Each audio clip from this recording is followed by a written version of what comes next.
Howdy, folks, and welcome to the Moose Podcast, number 496. Go for it. How are you folks doing? Hey, I want to thank all of you who reached out this past week in regards to my tooth. I did not expect and wasn't looking for sympathy, but boy, you guys, you reached out and you were so kind. Thanks so much. I appreciate John's comment that my slurring was the normal amount. So, hey, kudos, right? Um, Update, tooth is been extracted and we move forward. Hell, have fun of it all.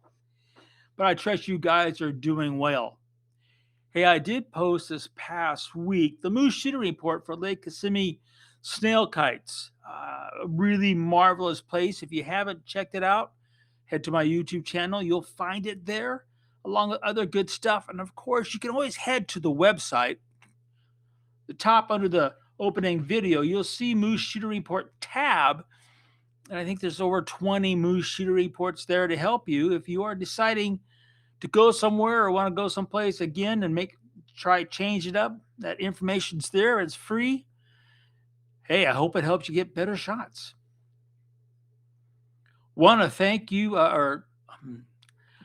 once again, the Moose Podcast is being recorded via the Adobe Podcast AI voice.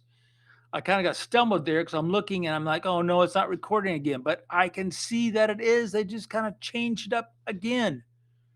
I don't know. Maybe they should understand some of those old folks, all these constant changes kind of messes with their mind. Anyway, hey, it's what creates the recording as well as the transcript. You can find at moosepearson.com for the blog post for the podcast, as well as you can listen to it at your favorite spots, be it Spotify, Amazon, iTunes, YouTube. Transcripts there as well. Of course, you go to Spotify or to YouTube. You can leave questions. We can have a conversation. I'm here to help any way I can. So I appreciate the feedback and, of course, the conversation. So, yes, the Nikon Z 7200 2.82 did arrive. It's spectacular. I'm going to talk about it more in a minute. But I had a lot of people ask. It's arrived. I know a number of people have got it. And, well, it's just, simply put, spectacular. Want to thank my good friends at Bedfords.com, in part for getting that gear to me. Man, you guys are the best. They couldn't got here any quicker, and I'm grateful to them. Now, remember, they have the whole range of all the all the brands, not just Nikon. And they have the knowledge for all those different brands as well as Nikon. And they're really there to help you any way they can. And more than once, I had a really nice email this week from someone who's not a Nikon shooter and went to Bedford just to see what I was talking about. They physically walked in and they said they were blown away. Now, the camera brand they wanted or he shoots with, they have all the stuff, and he found the perfect sales clerk that he said just made their day and helped them depart with a few dead presidents. So that's just Bedford's all wrapped up in a big bow. I mean, they got the knowledge, they got the gear, they got the great prices, they got the Moose discount after you check out. So when you go to Bedford's, be it phone call, website, in person, mention that you heard it from me, and you'll see a little tip at the end for that quote, and thank them for sponsoring the Moose Podcast. Well, all I can say is go for it. Now, this has been, for better or worse, my attitude towards photography from the get-go.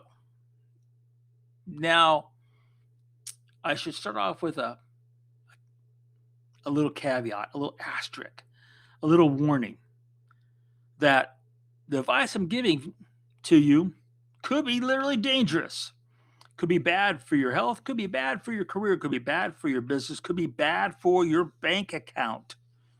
Go for it.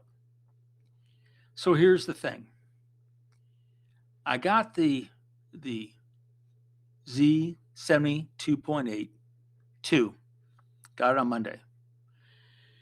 Now, back in the day, like so many, the specs would come out and I'd write some review based on those specs without really sometimes not even have the gear in my hands. I would just, look at past Nikon stuff using my past Nikon knowledge, look at the specs, and I'd dribble on. And point blank, I did you a disservice and myself a disservice with that. But how does it, you could read the specs and you could do the same thing. You don't need to have me regurgitate the specs. So, long time ago, about when I started the website, I said, I need to have real world reviews. I need to go out and actually shoot and put it through its paces before I make comments. And that was kind of where Go For It really kind of kicked into high gear. It was there beforehand, but that's when it really kicked into high gear. So when I say go for it, here I am. You can listen to this podcast for free. There's no monetary gain from it. Yet I'm going to spend good hard cash to go out and test this piece of gear and tell you about it. So you can, A, perhaps save money because you say, it's not what I need. Or B, go out and make an educated purchase that in the long run saves you money, all on my expense. So that kind of sums up, go for it.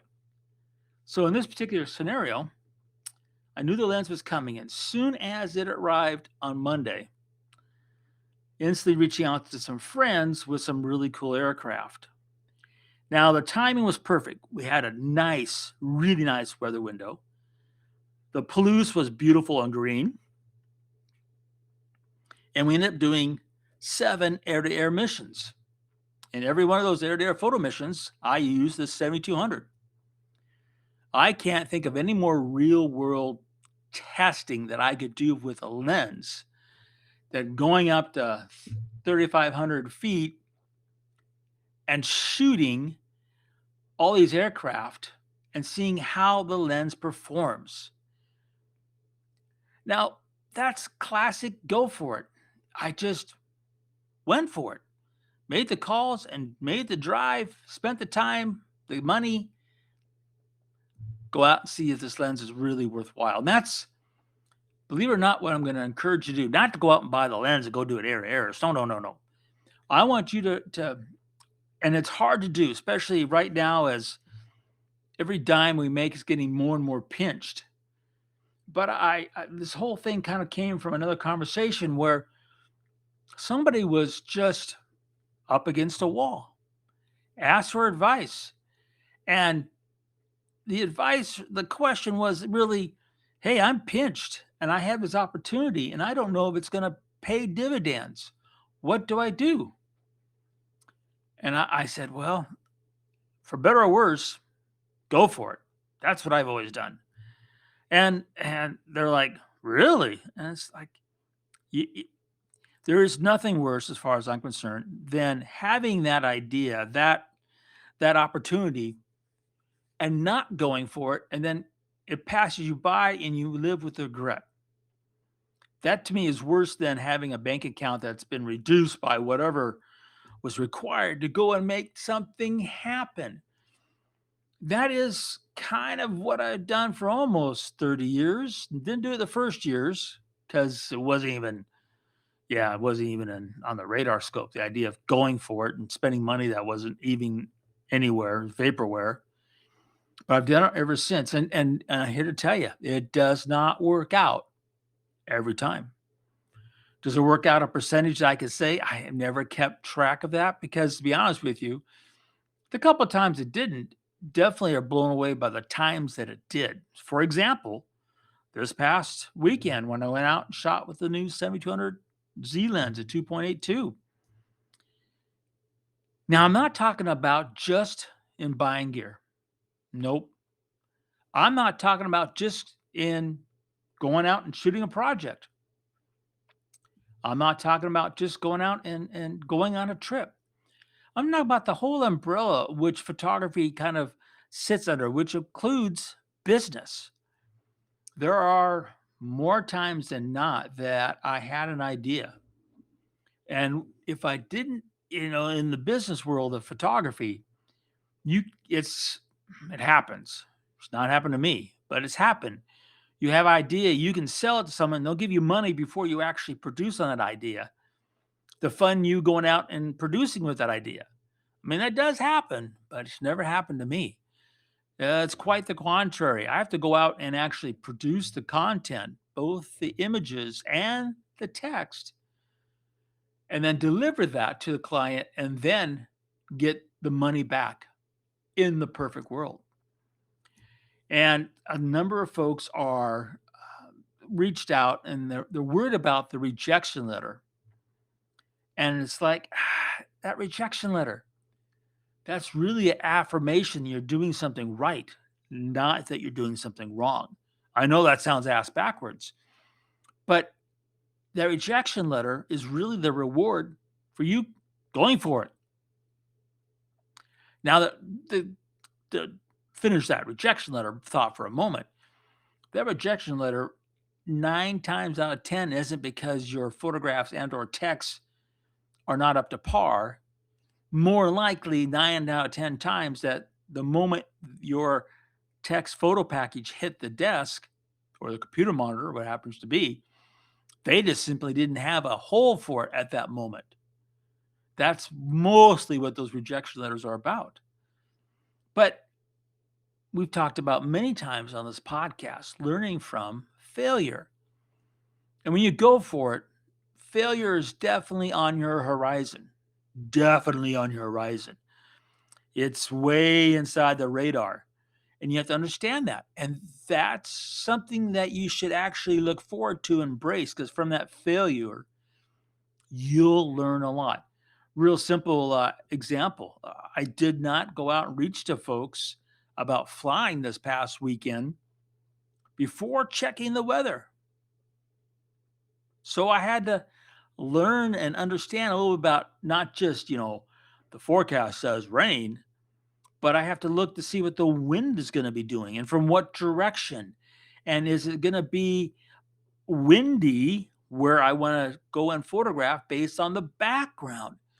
So you have to learn how to read sectional maps and weather and understand that stuff. And before I did that homework, and don't think it's like because I say it's going to be clear, it's going to be clear. It doesn't work that way. But before I bother people, I do that much homework. And those are the hard learned lessons from going for it and having spent the time or flown somewhere to do it air to air only to be shut down because of weather.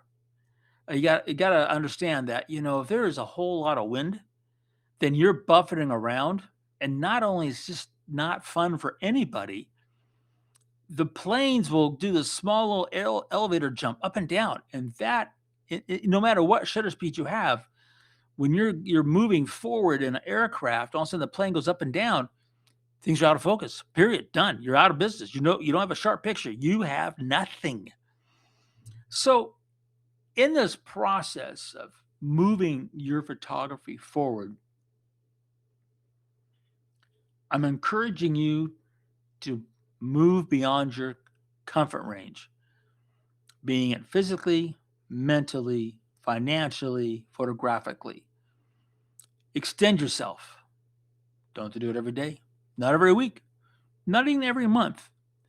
But when your gut tells you, and this is an important thing, when your gut tells you that, hey, this is something that means something to me no matter how much it costs, go for it.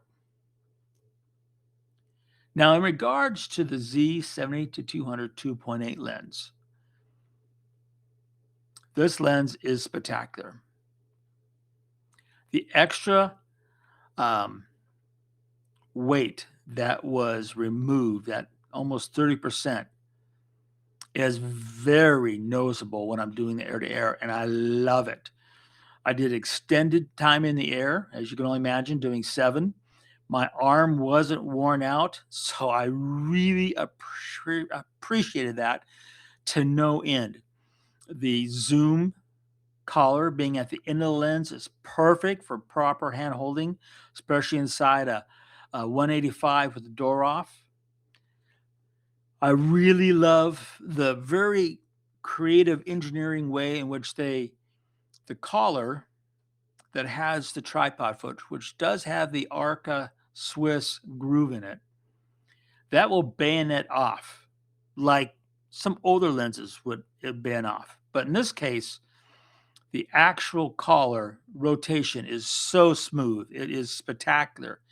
And then with a simple click of a button, it comes off, and they supply you with a replacement collar, I guess you could call it. It's another section of lens that can go in its place.